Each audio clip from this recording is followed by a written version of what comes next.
Hello friends, welcome to CMA Malayalam. ഇന്നത്തെ വീഡിയോയിൽ നമ്മൾ ഡിസ്കസ് ചെയ്യുന്നത് business laws and ethics paper 5 supplementary December 2025 എക്സാമിന് അപ്ലിക്കബിൾ ആയിട്ടുള്ള അമെൻമെന്റ്സ് ആണ്. ICAI ഇഷ്യൂ ചെയ്ത പുതിയ അമെൻമെന്റ്സ് ആണ് ഇതിൽ കൂടുതലായിട്ട് നമ്മൾ ഫോക്കസ് ചെയ്യുന്നത്.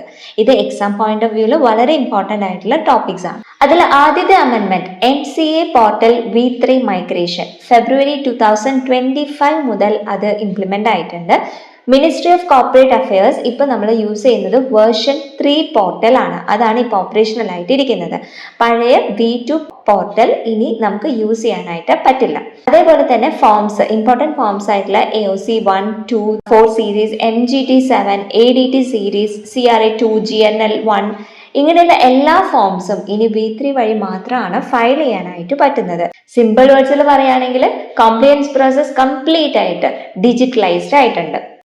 രണ്ടാമത്തെ അമെൻമെന്റ് കമ്പനീസ് സെക്കൻഡ് അമെൻമെന്റ് റൂൾ, അതായത് companies account second അമെൻമെന്റ് rule 2025 notification 30th May June 2025 ആയിരുന്നു. അത് ഇഫക്റ്റീവ് വന്നിരിക്കുന്നത് 14th ജൂലൈ 2025. അതിൽ first one boards report disclosure ആണ്. ഇനി posh act sexual harassment complaints related details എല്ലാം തന്നെ നമ്മൾ ഡിസ്ക്ലോസ് ചെയ്തിരിക്കണം. അതായത് നമ്പർ ഓഫ് കംപ്ലൈൻറ്റ്സ് റിസീവ്ഡ്, അതേപോലെ തന്നെ എത്ര കംപ്ലൈൻറ്റ്സ് ഡിസ്പോസ് ചെയ്തിട്ടുണ്ട്, 90 ഡേയ്സിൽ കൂടുതലായിട്ട് പെൻഡിങ് വരുന്ന കംപ്ലൈൻറ്റ്സ് ഇതെല്ലാം ഉണ്ട്.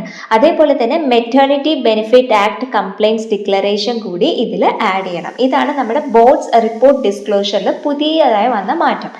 രണ്ടാമതായിട്ട് വന്നിരിക്കുന്നത് digital filing enhancement. New forms introduce ചെയ്തിട്ടുണ്ട്. അതായത് AOC 1, AOC 2, AOC 4 എക്സെട്ര. അതേപോലെ തന്നെ boards report, auditors report, financial statements ഇതെല്ലാം PDF അല്ലെങ്കിൽ XBRL ഫോർമാറ്റിൽ വേണം ഇനി മുതൽ സബ്മിറ്റ് ചെയ്യാനായിട്ട്.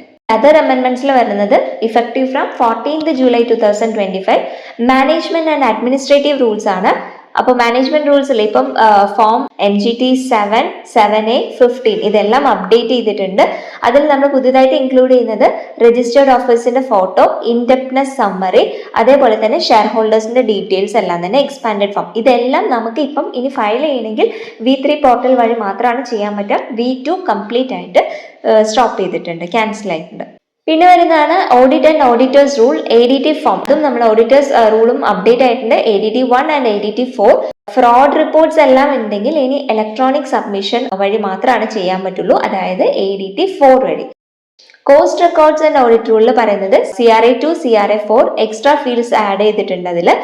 അതിൽ പറയുന്നത് ഫേമിന്റെ രജിസ്ട്രേഷൻ നമ്പർ, ഓഡിറ്റർ ചേഞ്ച് ചെയ്തിട്ടുണ്ടെങ്കിൽ അതിന്റെ റീസൺ, ആനുവൽ ജനറൽ മീറ്റിംഗിന്റെ ഡീറ്റെയിൽസ് ഇതെല്ലാം. പിന്നെ ലാസ്റ്റ് വൺ വരുന്നത് registered officers and fee rules general ആണ്. GNL 1 ഫോം ആണ്. ഡിഫോൾട്ട് ഡിസ്ക്ലോഷർ, അതായത് നമ്മൾ മാൻഡേറ്ററി ആയിട്ട് നമ്മൾ ഡിസ്ക്ലോസ് ചെയ്യേണ്ടതായിട്ട് എന്തുകൊണ്ട്, റീസൺ, പീരീഡ്, റെക്ടിഫിക്കേഷൻ സ്റ്റാറ്റസ് ഇതെല്ലാം കമ്പൽസറി ആയിട്ടും ഡിസ്ക്ലോസ് ചെയ്യണം. സ്റ്റാമ്പ് ഡ്യൂട്ടി സെക്ഷൻ എന്ന് പറയുന്നത് കറന്റ് അത് റിമൂവ് ചെയ്തിട്ടുണ്ട്. അപ്പൊ നമുക്ക് ഷോർട്ടായിട്ട് പറയുകയാണെങ്കിൽ കമ്പനി ടൈപ്പ്, ഡയറക്ടേഴ്സ്, KMP ഇതിലൊന്നും അമെൻമെന്റ്സ് വന്നിട്ടില്ല. മെയിൻലി ഡിജിറ്റൽ ഫയലിംഗ് അല്ലെങ്കിൽ disclosure, audit and cost record transparency, അതേപോലെ എത്തിക്സ് പാർട്ട് നോക്കുകയാണെങ്കിൽ POSH complaints, maternity act complaints ഇതിലെല്ലാമാണ് നമ്മൾ ചേഞ്ചസ് വന്നിരിക്കുന്നത്. സോ ഫ്രണ്ട്സ്, ഇതാണ് ICAI സപ്ലിമെന്ററി പേപ്പർ 5 2025 അമെൻമെന്റ്സ്. എക്സാമിൽ ഇത് വരാനായിട്ടുള്ള ഹൈ ചാൻസസ് ഉണ്ട്. MCQ ആയിട്ടാണെങ്കിലും ഡിസ്ക്രിപ്റ്റീവ് ആയിട്ടാണെങ്കിലും ഇത് വരാനുള്ള ചാൻസസ് ഉണ്ട്. So prepare well. ഇങ്ങനെയുള്ള സിമ്പിൾ എക്സ്പ്ലനേഷൻസ് വേണമെങ്കിൽ നമ്മുടെ ചാനൽ വേഗം തന്നെ സബ്സ്ക്രൈബ് ചെയ്യുക. Thank U.